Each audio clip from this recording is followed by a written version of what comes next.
Você sabe conduzir uma conversa difícil ou é daquelas pessoas que foge o máximo possível delas?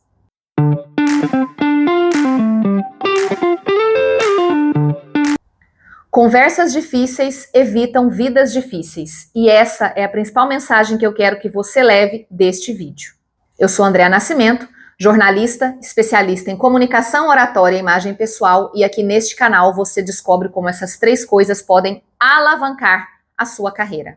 Conversas difíceis sempre vão acontecer, seja no ambiente profissional, seja em casa, com amigos, com família, com cônjuge, com filhos, elas sempre vão acontecer. E o maior erro é fugir delas, porque quanto mais você evita, pior e mais complexa fica essa conversa depois. Hoje eu quero te ensinar alguns passos e algumas dicas para que você consiga conduzir estas conversas de maneira eficaz, sem levar isso para o pessoal e de maneira madura. O primeiro erro é sempre deixar a emoção tomar conta. Se a situação está quente, se o calor da emoção está ali naquele momento, a melhor coisa que você faz é evitar ter essa conversa neste momento. É melhor se retirar, sair do ambiente, deixar os ânimos se acalmarem um pouco, para depois, sem emoção, você conduzir esta conversa. Por quê? Porque é justamente a emoção o principal item que precisa ficar fora dessa conversa. Conversas difíceis precisam se atentar apenas aos fatos, jamais às emoções. Quando a gente traz a emoção, a gente fica sob tensão. E sob tensão, o nosso cérebro emocional reage muito antes do cérebro racional. E aí a coisa desanda porque você começa a falar de sensações, de sentimentos, e conversas difíceis precisam ser somente sobre fatos. Quando a emoção vem para a mesa, a gente eleva o tom de voz, a gente pode perder a razão, a gente não ouve direito porque você quer ouvir só para rebater, para vencer uma discussão e não para, de fato, entender o que acontece. E é justamente no espaço entre emoção e resposta que mora a inteligência emocional. Conversas difíceis não são evitadas, elas são preparadas. E antes de começar uma conversa difícil, é muito importante que você se atente a 4 pontos cruciais. O primeiro deles é o que aconteceu. Somente fatos, sem interpretações, sem viés de confirmação, sem emoção. Atente-se apenas ao que realmente aconteceu. O segundo é pensar o que você quer alcançar com essa conversa. Você quer resolver um conflito? Você quer convencer alguém de alguma coisa? Você precisa entrar num consenso? Você precisa dar um feedback? Essa resposta a essa pergunta é o que vai direcionar o caminho dessa conversa. A terceira é um exercício de empatia, que é como o outro vai enxergar essa situação. Por que é importante você se perguntar isso? Porque pode ser que o outro seja pego de surpresa. E aí, mesmo que você esteja muito autocontrolado, tentando não trazer a emoção para essa conversa, pode ser que o outro traga. E é importante que você saiba conduzir de modo que ele também possa se voltar somente aos fatos e tirar a emoção dele da jogada. Para isso, você pode trazer algumas perguntas. Perguntar para a pessoa o que aconteceu, na visão dela, por que aconteceu, como que ela se sentiu em relação àquilo, se ela tem alguma sugestão de mudança para que isso não aconteça mais. Com essas perguntas, a pessoa começa a se atentar e prestar atenção no fato em si e aos poucos a emoção vai sendo deixada de lado.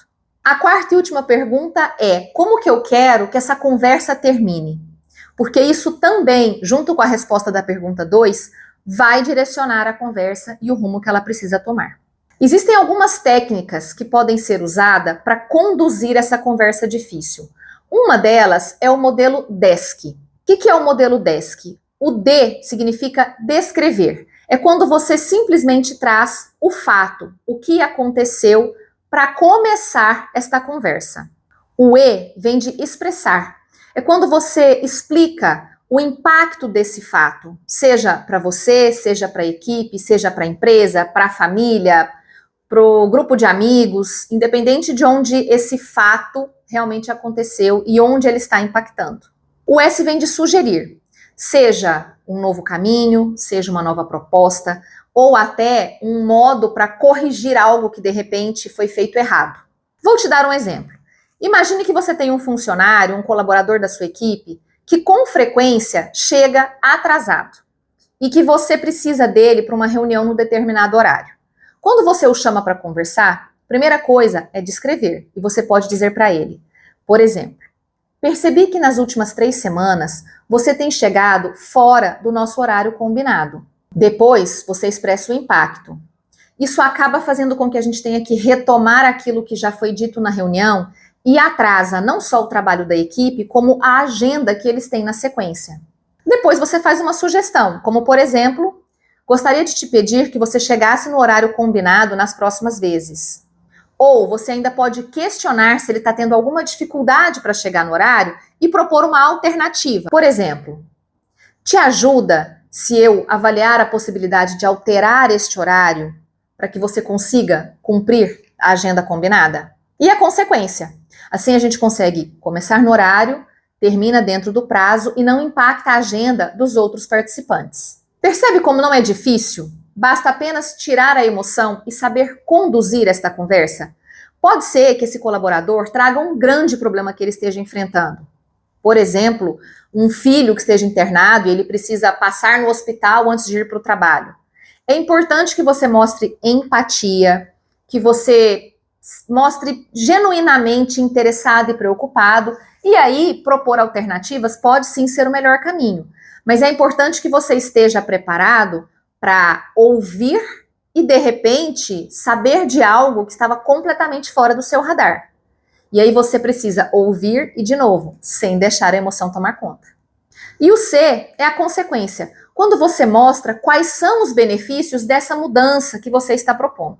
Outro exemplo, imagine que você estivesse esperando uma promoção ou um aumento de salário, e isso não aconteceu.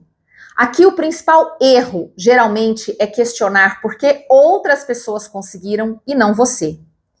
Nunca é sobre o outro. A conversa gira em torno de você.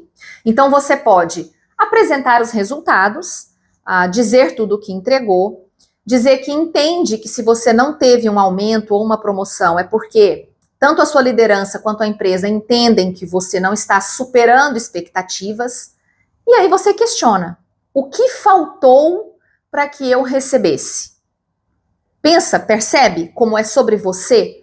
Você está dizendo que tem um interesse, que esperava, que existia ali uma expectativa, mas que não é sobre o outro. É o que falta para que você receba.